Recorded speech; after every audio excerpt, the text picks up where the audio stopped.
सोचा था और अपने कमरे में आते ही उसने एक टेबल, कॉपी और पेन मंगवा लिया था ताकि वो इस शो के बारे में सारी जानकारी इकट्ठा कर सके। और अब वो लोग समझ चुके थे कि उन्हें ज्यादा से ज्यादा घंटे पाने के लिए दर्शकों को एंटरटेन करना होगा और ये पता लगते ही वो सभी लोग प्लानिंग में लग गए, जिसके बाद उन सभी ने मिलकर एक टैलेंट शो बनाने का फैसला किया, जिसकी शुरुआत फिलिप्स ने नाक से बाजा बजाकर की और इसके बदले में उन्हें 24 घंटे मिले। जिसके बाद वो सब समझ गए कि ये आइडिया तो काम कर रहा है। तो अब उन्होंने तय किया कि अगले दिन ऐसे ही सभी लोग अपना अपना टैलेंट दिखाएंगे। साथ ही वो लोग ये भी सोचने लग गए कि आखिर उन्हें इस शो में कितने दिन रुकना है और उन्होंने ये फैसला सैंगूक के ऊपर छोड़ दिया क्योंकि वो उन सभी में सबसे कम पैसे कमा रहा था। जिस पर सैंगूक ने जवाब दिया कि उसे 1 बिलियन की जरूरत है, जिसका मतलब था कि उन्हें 75 दिन तक वहाँ रुकना होगा। उस रात सोने जाने से पहले उन सभी ने टैलेंट शो के लिए अपना अपना सामान मंगवाया। अगले दिन टैलेंट शो की शुरुआत हुई जहाँ मून ने गाना गाकर 10 घंटे कमाए और फिर पार्टिसिपेंट नंबर 6 ने कुछ ईंटें तोड़कर 15 घंटे, जिसके बाद चून झा ने थोड़े मार्शल आर्ट्स मूव्स दिखाकर 17 घंटे कमाए। पर इसी बीच उसके हाथ में भी चोट लग गई।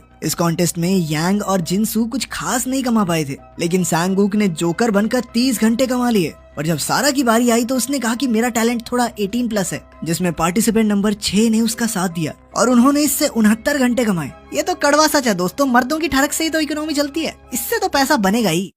अगली सुबह सैंगूक ने कहा कि अब मेरे कमरे में कूड़ा स्टोर नहीं किया जाएगा क्योंकि अब कोई भाग नहीं रहा, अब दूसरे तरीके से घंटे कमाए जा रहे हैं। काफी देर तक बहस करने के बाद उन लोगों ने अगले दिन वोटिंग करने का फैसला किया। पूरा दिन सोचने के बाद जब अगले दिन उन्होंने वोटिंग की तो सबसे ज्यादा वोट सारा को मिले, जिसने पहले तो फैसला मानने का नाटक किया पर अगले ही सेकंड अपने कमरे का दरवाजा लॉक कर लिया और अगले दिन उसने किसी को खाना भी नहीं भेजा। अब सारा के कमरा बंद करने की वजह से सभी लोग भूखे थे और अब खाने की कमी की वजह से लोगों को गुस्सा आने लगा था। ये देखकर आखिरकार यांग और जिनसू ने सारा कूड़ा अपने कमरों में रखने का फैसला किया क्योंकि उन्होंने टैलेंट शो में सबसे कम घंटे कमाए थे। और जब फिलिप्स ने सारा को ये चीज बताई तो वो उन्हें खाना देने को सिर्फ तब तैयार हुई जब उन लोगों ने अपने शेयर टाइम से उसके लिए कुछ कपड़े खरीदे। कुछ देर बाद सारा ने सुझाव दिया कि अब हमेशा तो एक ही गेम नहीं खेल सकते हम, अब की बार किंग गेम खेलते हैं, जिसमें उन लोगों ने 8 बॉल्स में 7 नंबर और एक पर के लेटर लिखा हुआ था और जिसके पास भी के आएगा वो राजा होगा और अपनी मर्जी से किसी को भी कुछ भी डेयर दे सकता है। गेम शुरू होते ही सभी लोगों ने एक दूसरे को डेयर देना शुरू कर दिया,